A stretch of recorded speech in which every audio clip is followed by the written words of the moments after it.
హరి ఓం. ప్రియపుత్రి పుత్రులారా, Vijayasai Reddy alias Visa, short cut అయితే చంద్రబాబు చెంబాలాగా విజయసాయి విసా. విజయసాయి రెడ్డి అయితే విసారే అనాలేమో, ఇప్పటికైతే విసా అనడం విన్నాను. ఇతడి గుస్సా వెనక కారణం ఏమిటి? ఒక విషయం పరిశీలించండి. ఈ చెంబ 2 నాలుకలు ఇలా చూపిస్తూ ఉంటాడు కూడా. ఇలాగో 2 నాలుకలు, 2 కాదు చాలా నాలుకలే. ఇదిగో సంపద సృష్టిస్తా, మీ అందరికీ పంచుతా అంటాడు, అన్నీ చూస్తా అంటాడు. ఉచిత బస్సు నేనే డ్రైవర్ని అంటాడు, అన్నీ చూస్తా అంటాడు. అలాగే ఈ పొట్టకొండేసుకొని తిరిగే, పిచ్చి కేకలు వేస్తూ ఊగుతూ తిరిగే రాజకీయాల్లో పిచ్చి కుంక పొలిటికల్ కమేడియన్, ఆ పీకేకైతే ఎన్ని నాలుకలు ఉన్నాయో కూడా తెలియదు. ఈరోజు ఒకటి అంటాడు, రేపు లోపల వెళ్ళి తొంగుంటాడు. అదిగో ఆశ్రమాలు అతడి చేతిలో ఉన్న అటవీ శాఖే ధ్వంసం చేస్తూ ఉంటే కూడా మాట్లాడే దమ్ము లేదు. ఎందుకంటే చెంబా ఇంకా పర్మిషన్ ఇచ్చి ఉండడు. అంతగా మడత నాలుక, మట్టి నాలుక, మెదడులో మట్టే, నాలుక మట్టే. ఇక ఈ కూటమిలో మరొక ప్రధాన వాటాదారు మోడీ.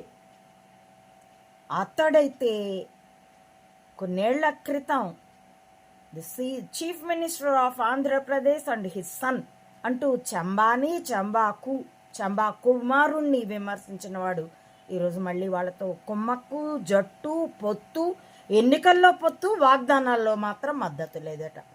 ఎన్ని నాలుకలు, విషపు నాలుకలు. అది స్త్రీత్వం కాదు ఈ కూటమి వాళ్ళది, అటు పురుషత్వం కాదు, మాడతనం. అలా మడత నాలుక, ఈ 2 నాలుకల ధోరణి ఎందుకు వచ్చింది విజయసాయి రెడ్డి దగ్గర? మొన్నేమన్నాడు? పాలిటిక్స్ నుండి తను వైదొలుగుతున్నాను. ఇప్పుడేమంటున్నాడు?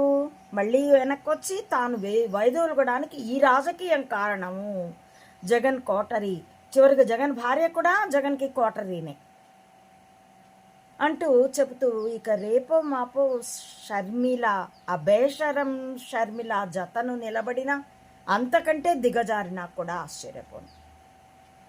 ఈశ్వరుడు ఏ దశకి తీసుకెళ్తాడో నాకు తెలియదు, కానీ తమ యొక్క చీకటి కోణాల తాలూకు పెన్ డ్రైవుల్ని మూసుకునేందుకోసం ఇదే మాట ఆ బేషరం షర్మిల గురించి చెప్పేటప్పుడు కూడాను పాత వీడియోలు చెక్ చేసుకోండి. ఇవాళ కొత్తగా వచ్చి నేను నెట్కి ఈ దేశంలో ఫేస్బుక్, యూట్యూబ్